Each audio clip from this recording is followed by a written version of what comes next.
ये है एक जबरदस्त और सच्ची कहानी जॉन स्टिथ पेम्बरटन की, उस इंसान की जिसने कोका कोला बनाया, दुनिया का सबसे मशहूर सॉफ्ट ड्रिंक।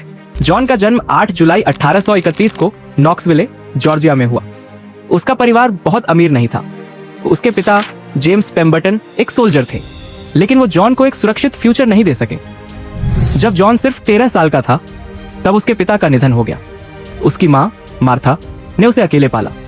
उस जमाने में पैसा और स्टेटस बहुत जरूरी था, लेकिन जॉन के पास कुछ नहीं था, बस एक स्ट्रॉन्ग विल थी और अपने फ्यूचर को बदलने का जज्बा।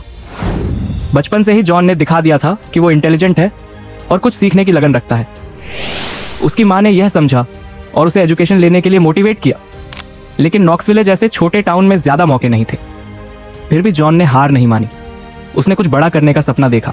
19 साल की उम्र में 1850 में जॉन ने एक बड़ा डिसीजन लिया। वह द यूनिवर्सिटी ऑफ जॉर्जिया जाएगा। यह आसान नहीं था। उसके पास पैसे नहीं थे और कॉलेज बहुत महंगा था। शायद उसने छोटे मोटे जॉब्स किए, लोन लिया या कोई स्कॉलरशिप मिली। किसी भी तरह से जॉन ने एडमिशन ले ही लिया। उसने केमिस्ट्री और मेडिसिन पढ़ी, जो बाद में उसके ड्रिंक बनाने में बहुत काम आई। 1854 में 23 साल की उम्र में वह ग्रेजुएट हुआ और डॉक्टर जॉन स्टिथ पेम्बरटन बन गया। फिर 1861 में सिविल वॉर शुरू हो गई। बहुत सारे लोगों की तरह जॉन ने कन्फेडरेट आर्मी ज्वाइन कर ली। युद्ध के दौरान उसे गंभीर चोट लगी। दर्द से राहत के लिए डॉक्टर्स ने उसे मॉर्फिन दी, एक बहुत ही स्ट्रॉन्ग ड्रग। अफसोस की बात है कि जॉन इस ड्रग का एडिक्ट बन गया। सालों तक वह इस एडिक्शन से जूझता रहा और उसकी जिंदगी और भी मुश्किल होती गई। इस एडिक्शन से बाहर निकलने के लिए जॉन ने सोचा कि वह अपनी नॉलेज का इस्तेमाल करेगा कोई बेहतर सॉल्यूशन ढूंढने के लिए, सिर्फ अपने लिए नहीं बल्कि दूसरों के लिए भी। उसने अलग अलग तरह के मिक्सचर्स बनाने शुरू किए जो पेन और नर्व्स को सूद करें लेकिन एडिक्टिव ना हो। यह आसान नहीं था। उसके कई एक्सपेरिमेंट्स फेल हुए, लेकिन जॉन ने हार नहीं मानी।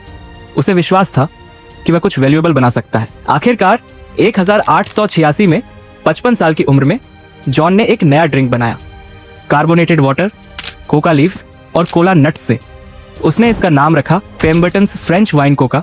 उसका मानना था कि यह हेडेक और एंजाइटी में मदद करेगा। शुरू में इसे एक मेडिसिन की तरह बेचा गया, सॉफ्ट ड्रिंक की तरह नहीं।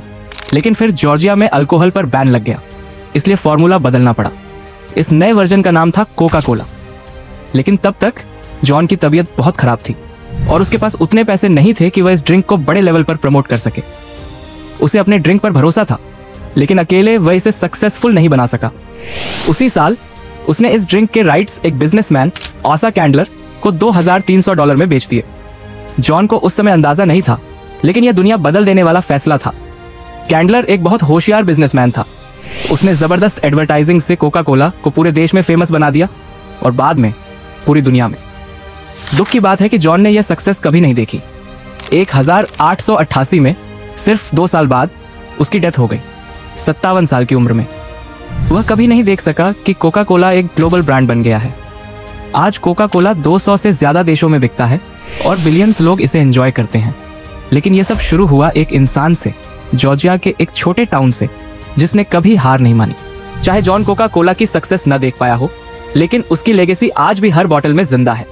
अगर आपको यह कहानी इंस्पायरिंग लगी हो तो लाइक करें, शेयर करें और सब्सक्राइब करें, और भी ऐसी सच्ची कहानियों के लिए जो परसिवियरेंस, क्रिएटिविटी और इंसानी स्पिरिट को सेलिब्रेट करती हैं।